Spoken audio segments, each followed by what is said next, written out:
Hi every one. நேற்று ஒரு வேளை தான் மருந்து கொடுக்க முடிஞ்சுது நம்ம பிளாக்கிக்கு, அதுலேயும் பாதி வச்சுட்டா.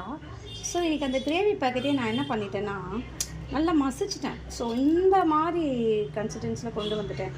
முழுசாக இருக்கும் உள்ள, அது இந்த மாதிரி கொஞ்சம் பண்ணிட்டேன். ஸோ இந்த மாதிரி பண்ணால் சாப்பிட சான்சஸ் இருக்கும் அப்படின்னு சொல்லிட்டு, ஸோ இதில் கடவுள் மேலே பாரத்தை போட்டுட்டு தாங்க இந்த மெடிசன்ஸ் இதில் வந்து நான் ஆட் பண்ணுறேன். இது சாப்பிட்லன்னா நான் கீழே தான் கொட்டணும், வேறு வழி இல்லை. எனக்கு வேறு வழி தெரியல. அதுக்கு என்ன தான் பண்ணுறதுன்னு நம்ம ஐடியாஸு ட்ரை பண்ணுறோம். எப்படியும் அதுக்கு நம்மளால் ஸ்பே பண்ணிட முடியுன்ற நம்பிக்கை மாத்திரமே வச்சுக்கிட்டு ரொம்ப உஷாராக இருக்காது. அதுக்கு ஒரு வேளை மெடிசன் ஸ்மெல் வருதா என்னன்னு தெரில. கிரேவிலலாம் கொடுத்தா கண்டுபிடிச்சிடும். ஃபிஷ்ஷில் அதுக்கு கிழிச்சி வச்சா அதை எடுத்துகிட்டு போய் பிள்ளைங்கக்கிட்ட கொடுத்துரும். ஸோ அது சாப்பிடாம பிள்ளைங்களுக்கு போயிடுச்சுன்னா கஷ்டம். அதை குழந்தைங்க அது குட்டி அது எங்கன்னா மயக்கடிச்சு விழுந்துருச்சுன்னா அது நம்மளால் செய்ய முடியாது அந்த மாதிரி வேலையெல்லாம்.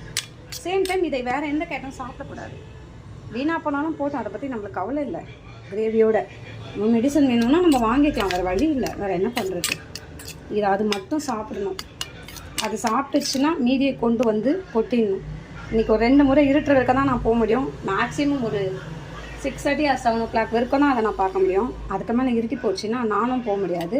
அதுவும் எங்கே இருக்கும்னு எனக்கு தெரியாது. இருட்டில் நான் வச்சுட்டும் வந்துட முடியாது, சாப்பிட்டோன்னு. புரியுதுங்களா? யாரையாச்சும் சாப்பிட்டு இருக்கலாம், கஷ்டம். போகலாம், என்ன நடக்குதுன்னு பார்க்கலாம்.